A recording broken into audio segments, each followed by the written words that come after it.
नाज़रीन आदाब, आप देख रहे हैं प्रोग्राम हेल्थ और हम, जहां हम बात करते हैं आपकी और आपके परिवार की सेहत से जुड़े ज़रूरी मुद्दों पर। मैं हूं आपके साथ आपकी मेज़बान हफ्सा खान। क्या आप या आपके घर में किसी को ज़ोर ज़ोर से खर्राटे आते हैं? लोग अक्सर इसे नॉर्मल समझकर इग्नोर कर देते हैं, लेकिन कभी कभी खर्राटे एक सीरियस प्रॉब्लम का साइन हो सकते हैं। ऑब्स्ट्रक्टिव स्लीप एपनिया, जिसमें सोते वक्त सांस रुक रुक कर चलती है। ये प्रॉब्लम दिल और हेल्थ पर बहुत बुरा असर डाल सकती है अगर टाइम पर ध्यान ना दिया जाए। तो आज हम समझेंगे ये होता क्यों है, इसके साइंस क्या है और इसका सही ट्रीटमेंट क्या हो सकता है।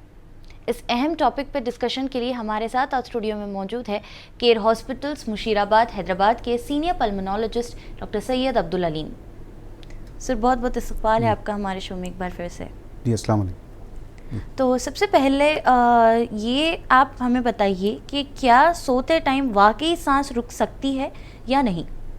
जी, जैसे आपने बताया कि स्नोरिंग यानी खराटे। जी, सिंपल खराटे अलग चीज़ है। अगर बाज़ वक्त खराटों की वजह से सांस की नाली बंद होती है या चोक होती है तो वैसी चीज़ को कहा जाता है ऑब्स्ट्रक्टिव स्लीप एपनिया या ऑब्स्ट्रक्टिव स्लीप एपनिया सिंड्रोम, जिसमें खराटों के साथ साथ दूसरे सिम्टम्स होते हैं, जैसे सांस रुक के नींद में उठ के बैठना या फिर दिन में बैठे बैठे सो जाना, एक्सेसिव डे टाइम स्लीपीनेस। सो ये दो चीज़ें इनडायरेक्ट साइंस है कि आपको खराटों का ऑब्स्ट्रक्टिव स्लीप एपनिया हो सकता है। तो इस बेसिकली ओएस से, इसको कहते हैं ओएस से, ऑब्स्ट्रक्टिव स्लीप एपनिया। इसमें सांस की नाली नॉर्मली जो खुली होती है सो दैट वेंटिलेशन चलता है, लेकिन ऑक्सीजन अंदर जाता है, कार्बन डाइऑक्साइड बाहर आता है। तो ये नॉर्मल जो सांस चलती रहती है, अगर सांस की नाली खुली हो तो सांस की नाली अगर कोलैप्स होती है नींद में तो वैसी सूरत में सांस की नाली कोलैप्स होने की वजह से ऑक्सीजन सप्लाई कम होना या कार्बन डाइऑक्साइड जमा होना हो सकता है। जी।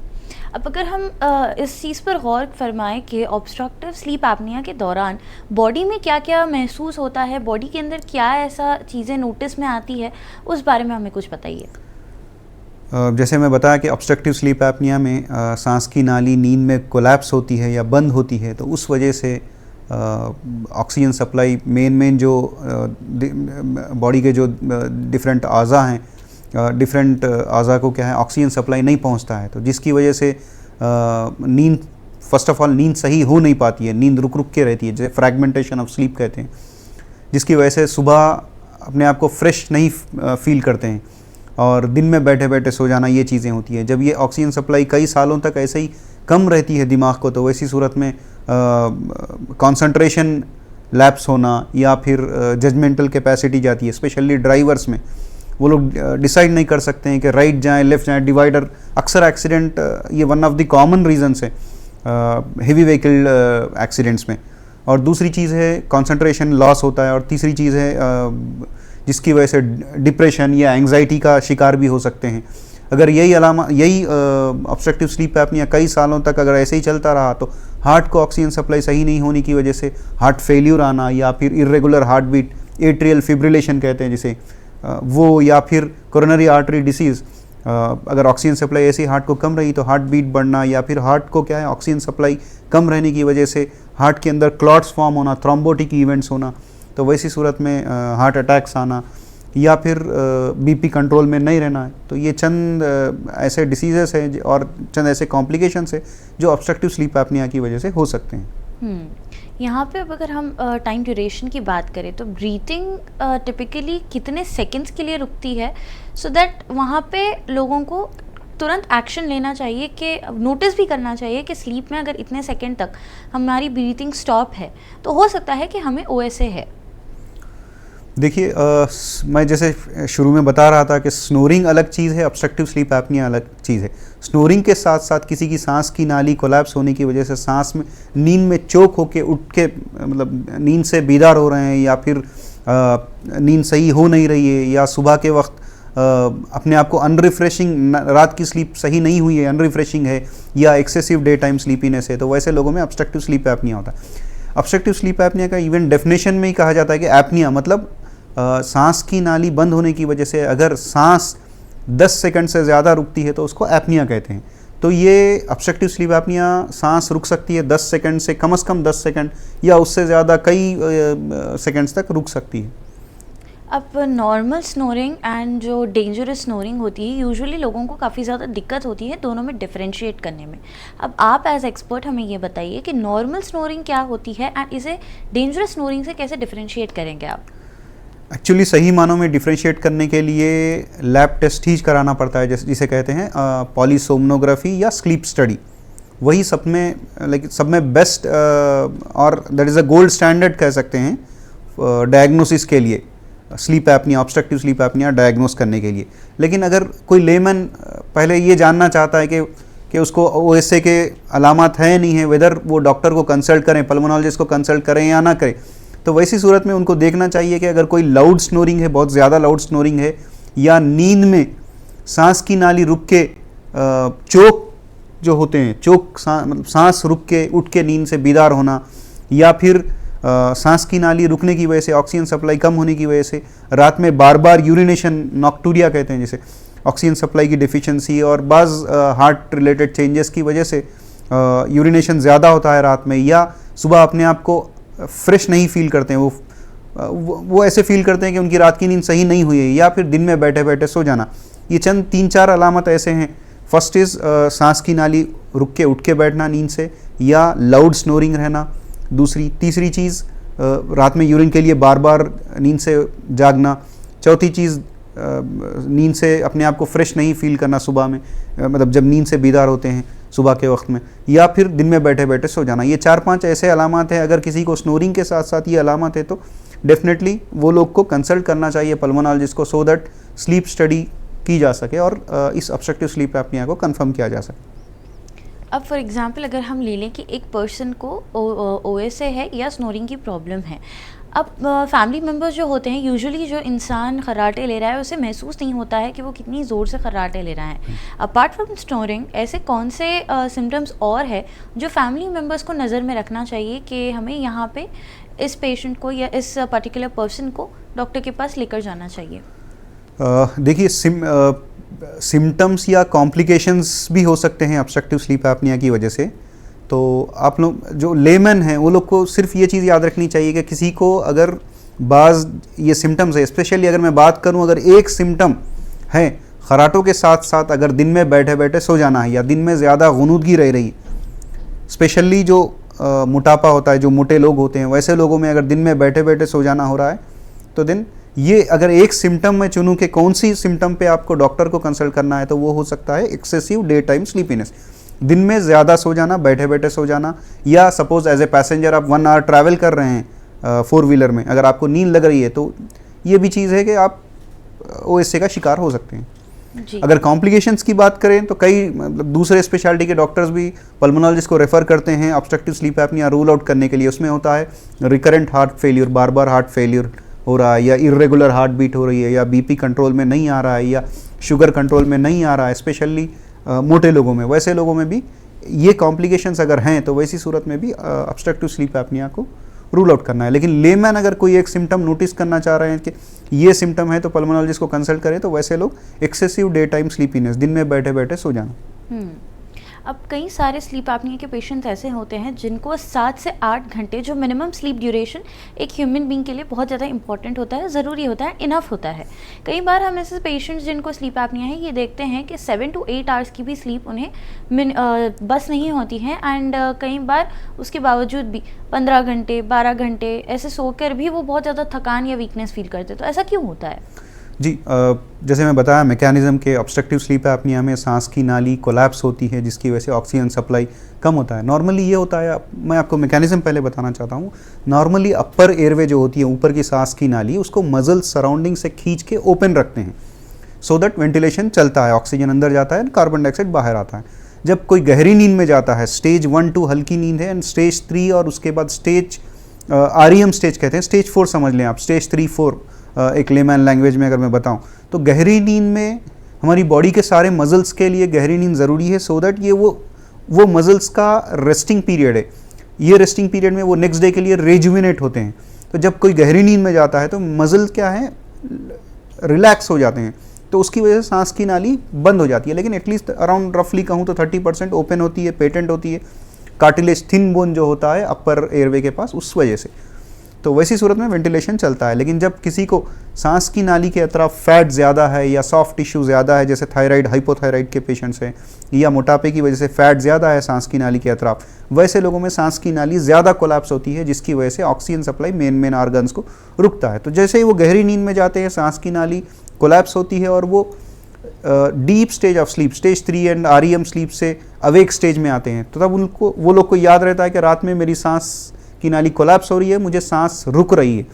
अगर ऐसे मिसाल के तौर पे एक मरतबा हो रहा है, तो कई मरतबा, कई सैकड़ों मरतबा ये हो सकता है कि उनको पता भी नहीं चलता है, वो अवेक स्टेज में जाते नहीं है, सिर्फ गहरी नींद से फिर लाइटर स्टेज ऑफ स्लीप में ब्रेन को सिग्नल पहुंचता है कि आपकी सांस की नाली रुक रही है, तो वो फिर डीप स्टेज ऑफ स्लीप से स्टेज 3 एंड REM स्लीप से स्टेज 1 एंड 2 में चले जाते हैं, जिसकी वजह से अगेन मसल्स एक्शन में आते हैं और सांस की नाली को खोलते हैं। तो इस तरह से स्लीप फ्रैगमेंटेशन होता है। गहरी नींद में वो ज़्यादा देर रह नहीं पाते हैं क्योंकि सांस की नाली रुकती है, उस वजह से वो स्टेज 1-2 स्लीप में ही रहते हैं, जिसकी वजह से वो अपने आप को नेक्स्ट डे फ्रेश फील नहीं करते। उनके मसल्स में थकान होती है क्योंकि मसल्स रात भर एक्टिव रहते हैं सो दैट एयरवे आपकी खुली रहे, या फिर उनको ऑक्सीजन सप्लाई कम होता है, तो उस वजह से भी वो अपने आप को थकान महसूस करते हैं, फटीग में रहते हैं और एक्सेसिव डे टाइम स्लीपीनेस होती है। जी, यहाँ पे अगर हम ओबेसिटी की बात करें तो क्या ओबेसिटी मेन कॉज या एक मेन फैक्टर है फॉर ऑब्स्ट्रक्टिव स्लीप एपनिया या नहीं, उस बारे में हमें कुछ बताइए। जी, ओबेसिटी तो सब में common one of the main factors है, लेकिन दूसरे फैक्टर्स भी है, जैसे मैं बताया था हाइपोथायराइडिज्म, अगर थायराइड स्टेटस कंट्रोल में नहीं है, थायराइड डेफिशिएंसी है, वैसे लोगों में सॉफ्ट टिश्यू ज़्यादा होती है ऊपर की सांस की नाली के अतराफ, या बाज़ किसी को जॉब नॉर्मलिटीज़ है, या स्पेशली किड्स में एडिनॉइड्स है या टॉन्सिल जो खुद सांस की नालियों को कंजेशन की वजह से ब्लॉक करते हैं, या नाक बंद है या नाक की जो सेप्टम है डीविएटेड है, एक्सेसिव डीविएटेड सेप्टम है, तो ऐसे लोगों में एनाटॉमिकल जो फीचर्स है अब नॉर्मल रहने की वजह से सांस की नाली बंद होती है, उस वजह से भी खराटे बढ़ते हैं या ऑब्स्ट्रक्टिव स्लीप एपनिया सिंड्रोम हो सकता है। जी, यंग अडल्ट्स एंड चिल्ड्रन, अगर इन तीनों को हम देखें, यंग पीपल जो टीनेजर्स है, अडल्ट्स एंड चिल्ड्रन, क्या तीनों में इसके सिम्टम्स अलग अलग तरीके से नज़र आते हैं या एक ही तरह के सिम्टम्स तीनों कैटेगरी ऑफ पीपल में नज़र आते हैं, उस बारे में हमें कुछ बताइए। जी, सिम्टम्स तो मैं कहूँगा सेम रहेंगे, लेकिन अगर कॉज देखें तो बच्चों में अक्सर एडिनॉइड्स और टॉन्सिलाइटिस होता है, उस वजह से सांस की नाली बंद होकर खराटों का प्रॉब्लम आता है। सिम्टम तो दोनों को सेम रहते हैं, जैसे दिन में ज़्यादा सो जाना या रात में खराटे चोक होके उठ के बैठना। चूँकि किड्स क्या है, इन्फेंट्स है या चिल्ड्रन है, अपने सिम्टम्स बता नहीं सकते हैं, वेराज यंग अडल्ट जो हैं वो बैठे बैठे सो जाना या फिर अपने आप को फटीग फील करना, ये चीज़ें सिम्टम तो सेम होते हैं, लेकिन बच्चे क्योंकि किड्स बता नहीं सकते हैं। लेकिन कॉजेटिव फैक्टर किड्स में मोस्टली एडिनॉइड्स एंड टॉन्सिल्स और डीविएटेड सेप्टम्स होते हैं। एडल्ट्स में ओबेसिटी या थायराइड हो सकता है डेफिशिएंसी, या फिर जो स्लीपिंग पिल्स लेते हैं, या बाज़ जेनेटिक कॉजेज़ भी हो सकते हैं, जिसमें मोटापा एक चीज़ है।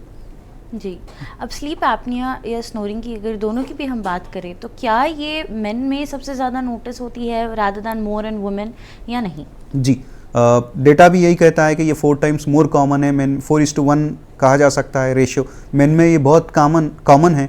लेकिन अफलेट ये भी देखा गया है कि फीमेल्स में स्पेशली जो हार्मोनल डेफिशिएंसी जिनको होती है, या पोस्ट मेनोपॉजल वुमेन में जैसे जैसे बुढ़ापा आता है, तो वैसे लोगों में भी ऑब्स्ट्रक्टिव स्लीप एपनिया देखा जा सकता है। उसका एक वजह ये कह सकते हैं कि मोटापा हो सकता है, तो यूजुअली तो ये मेल में बहुत कॉमन है।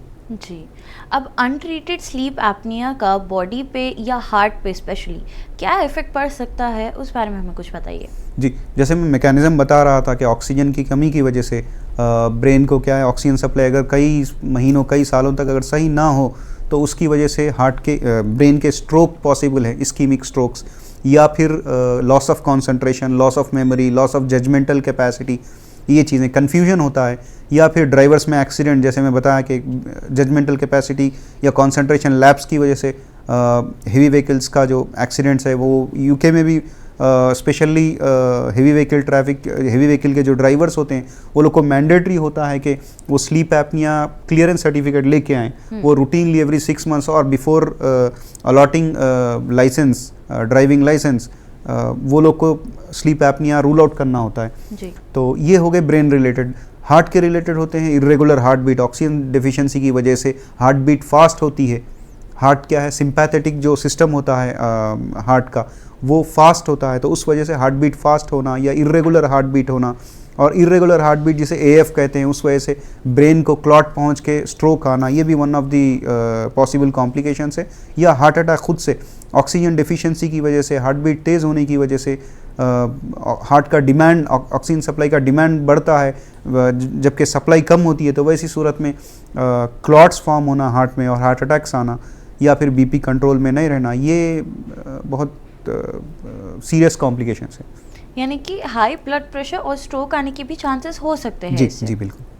अब यहाँ पे अगर हम एक छोटी सी चीज़ ये देख लें तो कई बार हम ये नोटिस करते हैं, जब एक पार्टनर के साथ सो रहा है तो काफ़ी ज़्यादा खर्राटे ले रहा है, एंड जिसको स्लीप एपनिया है उसको ही नहीं बल्कि जो पार्टनर है उनके साथ या कोई फैमिली मेम्बर है उनके साथ, उन्हें भी वो चीज़ काफ़ी ज़्यादा इफेक्ट करती है। तो अब अगर हम फैमिली मेम्बर की बात करें तो वो उन पर कैसा इफेक्ट करती है, आप उस बारे में हमें कुछ बताइए। जी, इवन लिटरेचर भी कहता है कि ऑब्स्ट्रक्टिव स्लीप एपनिया में मैरिटल डिस्प्यूट्स होते हैं because of disturbed sleep. Unusually हम लोग भी सिम्टम्स क्या है जब पूछा जाता है, पेशेंट्स नहीं बता सकते हैं कि वो लोग को खराटे आते हैं या नहीं। अक्सर बेड पार्टनर से पूछा जाता है कि क्या आपके हस्बैंड खराटे ले रहे हैं या आपके वाइफ खराटे आ रहे हैं इनको। सो यूजुअली ये जो स्नोरिंग होता है बेड पार्टनर ही ऑब्जर्व कर सकता है, लेकिन जो उसके सिम्टम्स, अदर सिम्टम्स होते हैं जैसे एक्सेसिव डे टाइम स्लीपीनेस या ऑर्गन कॉम्प्लिकेशंस होते हैं, वो पेशेंट्स को एग्जामिन किया जाना चाहिए। अदरवाइज जो हिस्ट्री ली जाती है स्नोरिंग की, स्टार्ट की जाती है पहले पार्टनर से। जी, अब अगर हम सडन रिस्क की बात करें तो क्या सडन कार्डियक अरेस्ट ये रिस्क हो सकता है ड्यूरिंग द स्लीप या नहीं, उस बारे में हमें कुछ बताइए। जी, मैं मतलब एक मिसाल देता हूँ, कई लोग सुने होंगे कि अर्ली मॉर्निंग डेथ ज़्यादा होती हैं स्पेशली एल्डरली में। जी, उसकी वजह ये हो सकती है, लिटरेचर में भी ये हो सकती है कि जब आप अर्ली मॉर्निंग गहरी नींद में होते हैं, मतलब आप स्टेज 3 एंड REM स्लीप में होते हैं, तो ये स्टेज ऐसा है जिसमें मसल्स बॉडी के पूरे रिलैक्स होते हैं। सो वैसे ही सांस की नाली को जो खुला रखने वाले जो पेरीफेरिंजियल या रेट्रोफेरिंजियल जो मसल्स होते हैं, वो रेट्रोपैलेटल या रेट्रोफेरिंजियल, ये मसल्स रिलैक्स होते हैं, जिसकी वजह से सांस की नाली कोलैप्स होती है, जिसकी वजह से ऑक्सीजन सप्लाई कम होती है। स्पेशली ऐसे लोग जो मोटापा है या फिर जिनमें नेसल कंजेशंस है या फिर एडिनाइड्स टॉन्सिल्स है या फिर जॉब नॉर्मलिटीज है, स्पेशली वो एल्डरली या ओबीज इंडिविजुअल्स में, वैसे लोगों में ऑक्सीजन सप्लाई की कमी की वजह से हार्ट बीट फास्ट होती है, सिंपैथेटिक एक्टिविटी एक्टिवेट होती है। तो उसकी वजह से स्पेशली जो एल्डरली होते हैं वैसे लोगों में जिनको एज की वजह से या कार्डियक कुछ इवन अगर पहले से नोन कार्डियक कुछ इलनेस है, वैसे लोगों में ऑक्सीजन सप्लाई की डेफिशिएंसी की वजह से और कार्डियक इवेंट्स बढ़ते हैं। सो अर्ली मॉर्निंग की डेथ्स का वन ऑफ द रीजंस ये भी कहा जा सकता है। तो सडन कार्डियक डेथ्स कॉमन है ऑब्स्ट्रक्टिव स्लीप एपनिया में, इसीलिए इसको सिंपल खराटे करके नज़रअंदाज नहीं करना है। इसको अगर साथ में सिम्टम्स हैं कि नींद में चोक हो रहे हैं या एक्सेसिव डे टाइम स्लीपीनेस है, तो डेफिनेटली आपको पल्मोनोलॉजिस्ट को कंसल्ट करके स्लीप स्टडी करवा लेना चाहिए। जी, अब यहाँ पे अगर हम स्लीप एपनिया के पेशेंट्स की एक बात ये करें तो कई सारे पेशेंट्स, जैसे अभी एक सवाल था मेरा कि 7-8 घंटे सोने के बावजूद भी बहुत ज़्यादा टायर्ड फील करते हैं, जिस पर आपने कहा कि हो सकता है कि इतनी टायर्डनेस उन्हें फील हो कि, एंड एक कैटेगरी ऑफ पीपल ये भी है स्लीप एपनिया की जो जहाँ भी बोले वहीं पे भी सो जाते हैं एंड नींद बहुत ज़्यादा आती है। अब क्या ये sleep apnoea concentration and memory पर भी इफेक्ट कर सकती है? बिकॉज इतना टायर्ड फील करना, इतना स्लीपी फील करना यूजुअली लोगों को सिर्फ सोने की आदि या कंफर्ट जोन की आदि ही बनाती है, तो इस बारे में हमें कुछ बताइए। जी, डेफिनेटली जैसे मैं भी मतलब जो पेशेंट्स आते हैं, अगर मैं उनसे पूछता हूँ कि क्या आपकी नींद कैसी है, तो वो तो कहते हैं कि हम लोग अपने आप को बहुत लक्की फील करते हैं कि हम जहाँ कहें वहाँ नींद लग जाती है या हमको ज़्यादा नींद आती है। इनफैक्ट वो इनडायरेक्ट सिम्टम्स हो सकते हैं या इनडायरेक्ट साइंस हो सकते हैं ऑब्स्ट्रक्टिव स्लीप एपनिया के। जैसे मैं बताया, सांस की नाली नींद में कोलैप्स होती है, जिसकी वजह से स्लीप फ्रैगमेंट हो जाती है, ब्रेक हो जाती है। गहरी नींद से बार बार हल्की नींद स्टेज 1-2 में आना, ये स्लीप डिस्टर्बेंस होता है, जिसकी वजह से मसल्स को ऑक्सीजन सप्लाई सही नहीं पहुंचता है, ब्रेन को ऑक्सीजन सप्लाई सही नहीं पहुंचता है। तो उस वजह से अर्ली सिम्टम्स यही होते हैं ऑब्स्ट्रक्टिव स्लीप एपनिया के। अर्ली सिम्टम्स यही है कि लॉस ऑफ कॉन्सेंट्रेशन या मेमोरी लॉस है या फिर लॉस ऑफ जजमेंटल कैपेसिटी, ये अर्ली सिम्टम्स है। अगर ये बहुत दिनों तक रहे तो देन डिप्रेशन, एंग्जाइटी हो सकता है। देन ऐसे ही अगर ब्रेन को ऑक्सीजन सप्लाई बहुत दिनों तक कमी रही तो स्ट्रोक भी पॉसिबल। जी, अब यहाँ पे अगर हम बात करें घर पे डायग्नोसिस की, तो क्या स्लीप एपनिया को घर पे डायग्नोस किया जा सकता है या नहीं? स्लीप एपनिया डायग्नोस करने के लिए गोल्ड स्टैंडर्ड है पॉलीसोमनोग्राफी या स्लीप स्टडी। जी। इसमें ये स्लीप स्टडी एक्चुअली है क्या चीज़, इसमें डिफरेंट पैरामीटर्स अटैच करते हैं, ब्रेन को लीड्स अटैच करते हैं, ईईजी ब्रेन कौन से स्टेज ऑफ स्लीप में है देखने के लिए। जब गहरी नींद में जाते हैं तो ऑक्सीजन सप्लाई ड्रॉप हो रहा है या नहीं चेक करने के लिए पल्स ऑक्सीमीटर अटैच करते हैं। सिंपल नाक के पास फ्लो सेंसर्स अटैच करते हैं कि कुछ फ्लो ड्रॉप हो रहा है जब कोई गहरी नींद में जा रहा है। माइक अटैच करते हैं छोटा सा जिसमें कितना डेसिबल साउंड कितना आ रहा है स्नोरिंग का। एंड देन चेस्ट एब्डोमेन के बेल्ट्स अटैच करते हैं, तो जिसमें ये चेक करते हैं कि जब कोई गहरी नींद में जा रहा है, खराटे ले रहा है, तो चेस्ट और एब्डोमेन का एक्सपेंशन एडिक्वेट हो रहा है या कम हो रहा है जब गहरी नींद में जा रहे हैं। और ईसीजी के लीड्स अटैच करते हैं, कुछ इरेगुलर हार्ट बीट आ रही है क्या जब वो गहरी नींद में, तो इसको कहते हैं स्लीप स्टडी। यूजुअली ये की जाती है घर पे ही करना सही, मैं तो मानता हूँ कि घर पे करना सही है लेवल 3 स्लीप स्टडी, जिसमें घर पे ही करना सही है क्योंकि रूटीन एनवायरनमेंट में उनकी नींद कैसी है वो पता चलता है। और जब वो रूटीन एनवायरनमेंट में कितनी बार सांस की नाली उनकी बंद हो रही है 1 घंटे में, अप टू 5 टाइम्स 1 आवर में 5 बार अगर सांस की नाली बंद हो रही है तो वो नॉर्मल है। मोर देन दैट अब नॉर्मल है। अगर उसके साथ साथ आपको एक्सेसिव डे टाइम स्लीपीनेस है तो then definitely obstructive sleep apnoea को ट्रीट करना ज़रूरी है। सो लैब में भी कर सकते हैं जिसमें और पैरामीटर ज़्यादा चेक की जाती है, लेकिन रूटीनली अगर घर में की जाए स्लीप स्टडी तो इसके बेटर रिपोर्ट होती है। अगर सिंपल मानों में लेमैन अगर कोई घर पे चेक करना चाहता है कि खराटे है या नहीं है, तो उनको सिर्फ और 2 ही चीज़ें याद रखनी चाहिए कि पेशेंट खराटे ले रहा है नहीं, उसके साथ साथ एक्सेसिव डे टाइम स्लीपीनेस है नहीं है, बस। अब यहाँ पे अगर हम बात करें इस चीज़ की कि कई बार ऐसा होता है कि जब नाक की नली बंद हो जाती है एंड सांस लेने में दिक्कत बहुत ज़्यादा हो जाती है तो लोग काफ़ी ज़्यादा घबरा जाता है एंड जब डॉक्टर के पास जाते हैं तो कई बार आप लोग सर्जरी भी सजेस्ट करते हैं। तो सर्जरी कब रिक्वायर्ड होती है एंड क्या लोग जो डर जाते हैं कि उन्हें सोते टाइम पे सांस लेने में बहुत ज़्यादा दिक्कत हो जाती है, जैसे अगर हम साइनस या माइग्रेन का ही एग्जाम्पल ले लें तो इसमें यहाँ पे थोड़ा सा अनकम्फर्टेबल फील होता है, but when it comes to नली की ब्लॉकेज होने का तो वो काफ़ी ज़्यादा एक बहुत ज़्यादा डेंजरस सिचुएशन हो जाती है। तो आप लोग कब सर्जरी सजेस्ट करते हैं पेशेंट को to get rid of it? जी, अब बात करें कि स्लीप एपनिया का ट्रीटमेंट क्या है।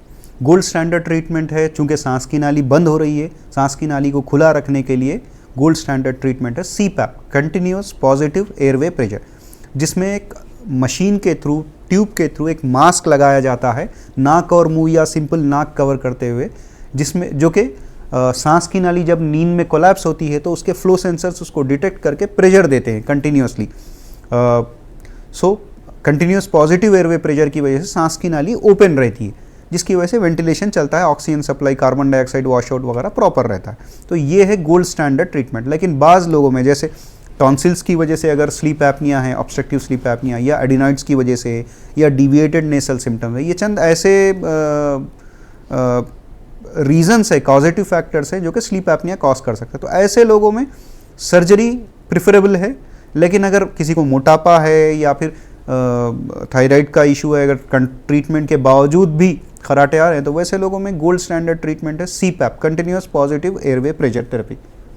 अब यहाँ पे जो व्यूअर्स आपको देख रहे हैं एंड जिनको ये प्रॉब्लम है जो अभी तक उन्होंने डिटेक्ट नहीं की है, एंड स्नोरिंग जैसे प्रॉब्लम को कई बार हम हंसी मजाक में टाल देते हैं कि अरे ये सो एंड सो पर्सन रात में खराटे लेता है जिसकी वजह से हमारी नींद डिस्टर्ब हुई है। लाइक फैमिली में ये बातें काफ़ी ज़्यादा हंसी मजाक वाली हो जाती है।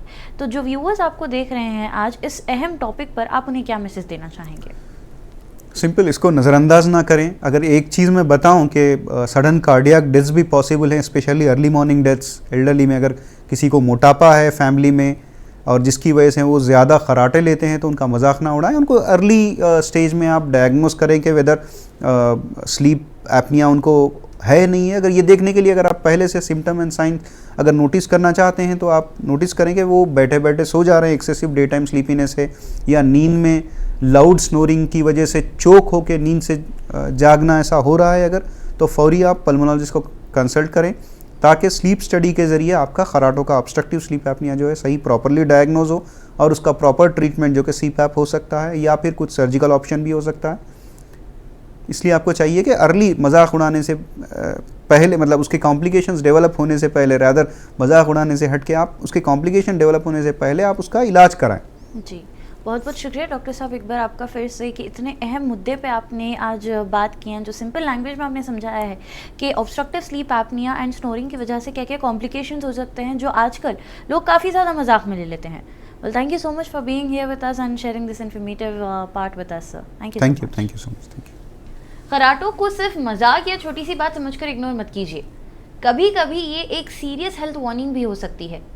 अगर आपको या घर में किसी को भी सोते वक्त सांस रुकने, ज़्यादा थकान या लाउड स्नोरिंग जैसे साइंस दिखे तो डॉक्टर से ज़रूर कंसल्ट करें। याद रखिए, सही जानकारी और टाइम पर ट्रीटमेंट ही अच्छी सेहत की चाबी होती है। मैं हूँ आपकी होस्ट हफ्सा खान। मिलते हैं हेल्थ और हम के अगले एपिसोड में एक नए हेल्थ टॉपिक के साथ। तब तक के लिए अपना और अपने अपनों का ख्याल रखिए, हेल्दी रहिए। मुझे दीजिए इजाज़त और आप बने रहें मुंसिफ टीवी के साथ।